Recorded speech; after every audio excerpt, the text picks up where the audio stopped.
नाज़रीन अस्सलाम वालेकुम। आज बात करेंगे, बहुत दो अहम और बड़े फ़ैसले सामने आए हैं। एक फ़ैसला हुकूमत की जानिब से सामने आया है जिसमें ये कहा गया है कि वज़ीर आज़म साहब ने काबीना और जो नेशनल कोऑर्डिनेशन कमेटी है उस मंजूरी के बाद ऐलान किया गया कि 2 हफ्ते के लिए मज़ीद इस मुल्क में कोरोना वायरस से बचने के लिए एहतियाती तदाबीर के तौर पे लॉकडाउन को बढ़ाया जाएगा, जो कि 30 अप्रैल तक जारी रहेगा। उसके साथ साथ जो है हमें मुख्तलिफ मुल्क के हिस्सों से, शहरों से, सूबों से ये ताजर बरादरी की जो तंजीमें हैं उनके ऐलानात सामने आए हैं कि वो दुकान जो है अपने कारोबारी मराकज़ वगैरह जो है वो खोलेंगे और हुकूमत के इस लॉकडाउन को बढ़ाने वाले फ़ैसले को वो तस्लीम नहीं करेंगे। और इसके साथ साथ ही कुछ मजहबी रहनुमाओं का भी ये फ़ैसला सामने आया है कि वो इस पाबंदी को नहीं मानेंगे, क्योंकि दौरान रमज़ान जो है, जो कि तकरीबन 25 अप्रैल से पहला रोज़ा शुरू हो रहा है, तो उस हवाले से उन्होंने कहा है कि नमाज तरावी पे पाबंदी नहीं लगाएंगे। वो मसाजिद जो है वो जुमे की नमाज पे जो पाबंदी हुकूमत ने आयद की थी उसको भी वो ख़त्म करेंगे और वो बाजमात मसाजिद में जो है नमाज़ें पढ़ेंगे। हालांकि जो पाकिस्तान के मजहबी उमूर के वज़ीर हैं उन्होंने ये अपील की थी, नूरुल हक कादरी साहब ने, कि इस बारे में तमाम मसालिक के उलमा को एतमाद में लेके मुतफ़िका फ़ैसला किया जाएगा। आज भी उन्होंने अपील जारी की है कि देखें कि मौलवी साहिबान जो है वो इनफरादी तौर पर कोई फ़ैसला न करें, इस पे मुशावरत के बाद हतमी फ़ैसला किया जाएगा। हालांकि सऊदी अरब ने जो है उनके जो वज़ीर हैं मजहबी उमूर के, वो पहले ही ऐलान कर चुके हैं कि वहाँ पर तरावी की नमाज नहीं होंगी और जुम्मे के इज्तिमात पर भी पाबंदी है। और बदस्तूर जो है, जिस तरह पहले ही उन्होंने पाबंदी आयद की थी कि मस्जिदुल हराम में और मस्जिद नबवी में जो है वहाँ पर भी बाजमात नमाज नहीं हो रही है, और कहीं भी पूरे मुल्क में उन्होंने मज़ीद पाबंदियाँ उन्होंने सख्त की हैं जो है वो कोरोना वायरस से बचने के लिए। हालांकि सऊदी अरब में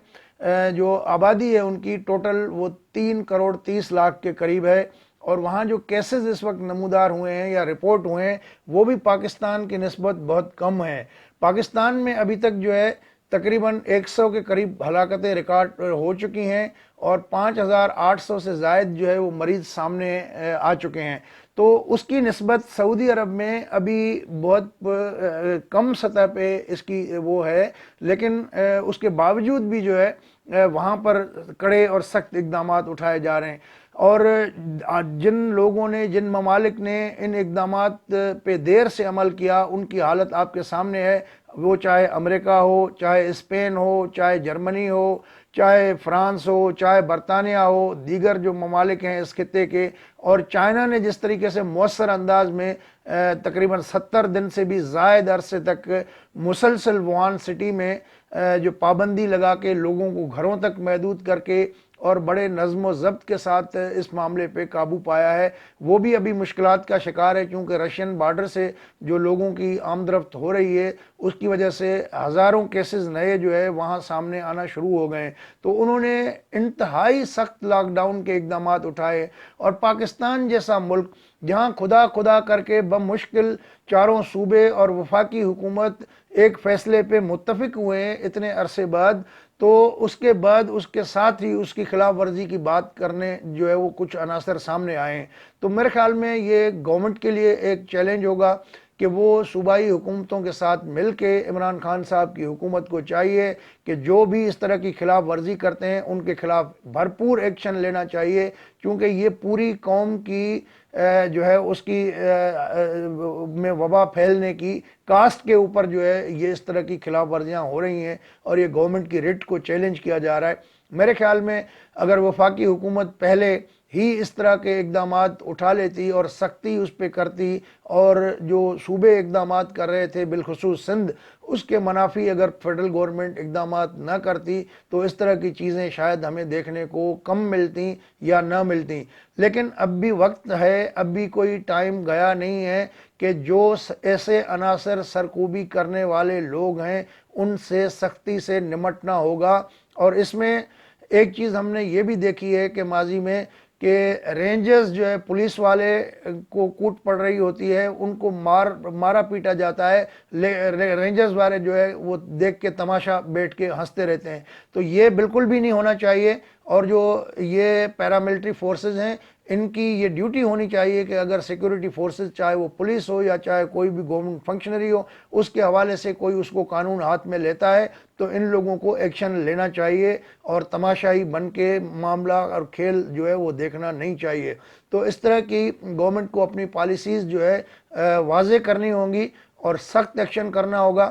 ٹھیک ہے، اس میں یہ بھی آپ کر سکتے ہیں کہ جو تاجر نہیں مان رہے ہیں، جن کو مسئلہ ہے، ابھی دیکھا ہم نے قصہ لاہور میں، کراچی میں چوری چھپے بہت سارے لوگ اپنی فیکٹریاں چلا رہے تھے، کہیں کوئی ریٹائر میجر سیکیورٹی آفیسر ہے تو وہ اس کا فائدہ اٹھا رہا تھا، لیکن سندھ گورنمنٹ نے ان کے خلاف بھی ایکشن کیا اور فیکٹریاں بند کیں۔ تو میرے خیال میں اس پہ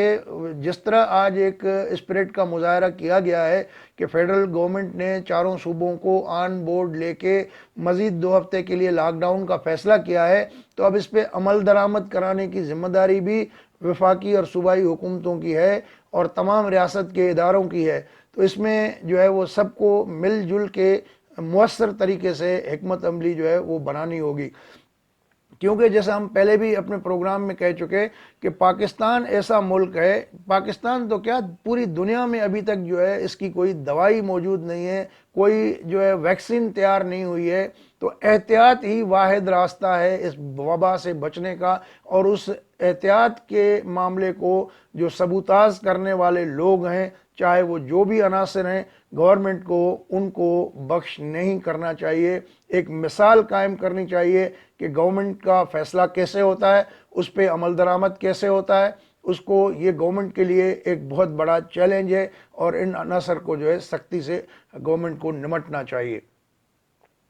تو دوستو، اگر یہ ویڈیو آپ کو اچھی لگی ہو تو اپنے دوستوں کے ساتھ بھی شیئر کریں اور ہمارے چینل کو بھی سبسکرائب کریں۔ اگلے ویڈیو میں پھر ملیں گے، اس وقت تک اجازت، اللہ حافظ۔